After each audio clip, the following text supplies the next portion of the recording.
Hello everybody, welcome to my YouTube channel study and ster. So आज की video में हम डिस्कस करेंगे Treponema pallidum. So let's start. सबसे फर्स्ट है हमारे पास habitat. Treponema pallidum is a spirochete pathogenic and endoparasitic bacterium. जो ट्रिपोनिमा पैलिडियम है वो एक स्पाइरोजेट पैथोजेनिक एंडोपैरासाइट बैक्टीरिया है। It cause 3 disease to human being, namely syphilis, bejel and yaws. ये ह्यूमन बीइंग में मेनली 3 डिजीज़ कॉज करता है, जो कि सिफिलिस, बेजिल एंड योज है। देयर आर 3 सब स्पीशीज़ ऑफ ट्रिपोनिमा पैलिडियम। और यहाँ पे ट्रिपोनिमा पैलिडियम की 3 सब स्पीशीज़ हैं, जो कि इस तरह से है। फर्स्ट है ट्रिपोनिमा पैलिडियम जो कि कॉज करता है सिफिलिस डिजीज़। फिर नेक्स्ट है ट्रिपोनिमा पैलिडियम एंडेमिकम, कॉज करता है ये बेजिल और एंडेमिक सिफिलिस को। फिर नेक्स्ट है हमारे पास ट्रिपोनिमा पैलिडियम पेर्टिन्यू, जो कि कॉज करता है योज डिजीज़ को। फिर नेक्स्ट है हमारे पास इसकी morphology. Treponema pallidum is a helically coiled bacterium. It is about 6 to 15 diameter long and 0.1 to 0.2 diameter wide. जो ट्रिपोनिमा पैलिडियम है वो हेलिकली कॉलाइड एक बैक्टीरिया है, जिसकी लेंथ होती है अबाउट 15 डायमीटर एंड जिसकी विड्थ होती है अबाउट 0.1 to 0.2 डायमीटर। फिर नेक्स्ट है it has an endoflagella that is periplasmic flagella. It is a gram negative bacteria. और जो ट्रिपोनिमा पैलिडियम है वो एक ग्राम नेगेटिव बैक्टीरिया है। It is a cylindrical and motile, and ये सिलिंड्रिकल और मोटाइल है। आप इसका ये इस तरह से कुछ डायग्राम देख सकते हैं। आई विश कि आप लोग इस डायग्राम से क्लियर होंगे कि आपने कैसा जैसा डायग्राम ड्रॉ करना है, क्योंकि मैंने ये एक रफली साइड डायग्राम ड्रॉ किया है। अब नेक्स्ट है हमारे पास कल्चर इसका। Treponema pallidum has never been cultured in artificial media. जो ट्रिपोनिमा पैलिडियम है वो कभी भी आर्टिफिशियल मीडियम में कल्चर नहीं होता है। It usually culture in the testis of rabbit, and ये यूजुअली कल्चर्ड होता है रैबिट की टेस्टिस में। It is a non pathogenic and saprophytic. ये एक नॉन पैथोजेनिक होता है और स्पाइरोफिटिक होता है। अब नेक्स्ट है हमारे पास इसकी pathogenicity. Treponema pallidum cause following disease in the human being, जिसमें कि सबसे फर्स्ट है हमारे पास सिफिलिस। फिर अब है कॉजेटिव एजेंट ट्रिपोनिमा पैलिडियम। अब जो इसका कॉजेटिव एजेंट है वो है ट्रिपोनिमा पैलिडियम। अब है mode of transmission by sexual contact. Pathogenic parasite enters the host via breaks in squamous or columnar epithelium.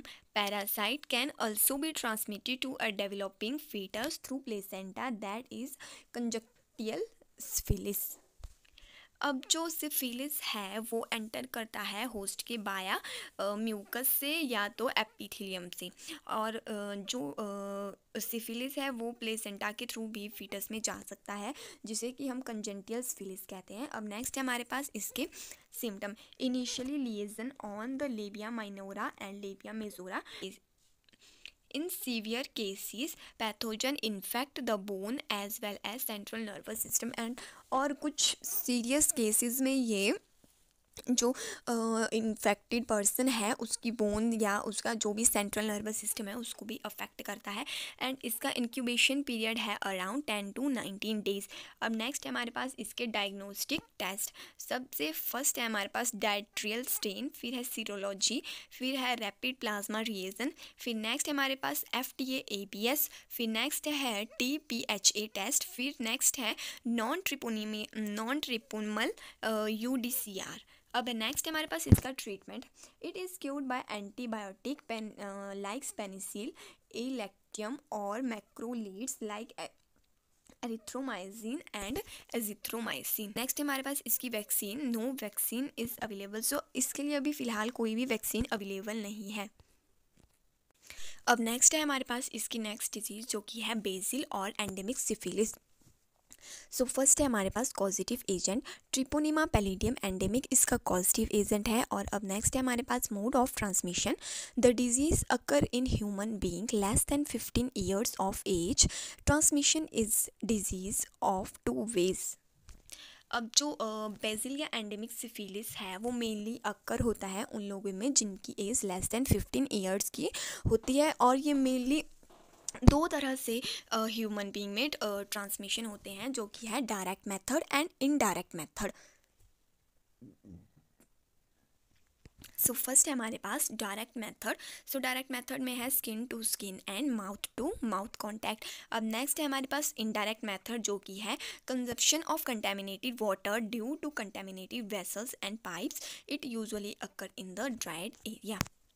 अब जो इनडायरेक्ट मेथड है वो हो सकता है जैसे कि हम कंटेमिनेटेड फूड, कंटेमिनेटेड वाटर का यूज़ करते हैं, तो उससे ये हमें हो सकता है, और ये मेनली पाया जाता है जैसे कि ड्राइड एरियाज़ में। अब नेक्स्ट है हमारे पास इसके सिम्टम्स।